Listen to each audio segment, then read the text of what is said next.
சுத்தி வந்தவர்க்கு அங்காள தேவி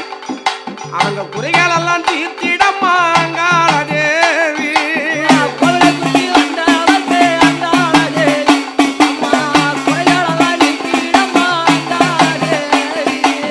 மாளிகை வளம் வந்தவர்க்கு அங்காள தேவி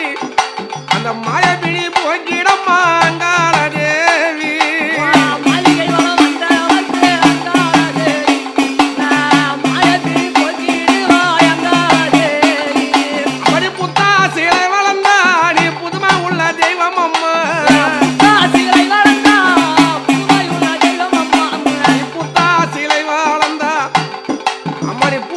சிலை வாழ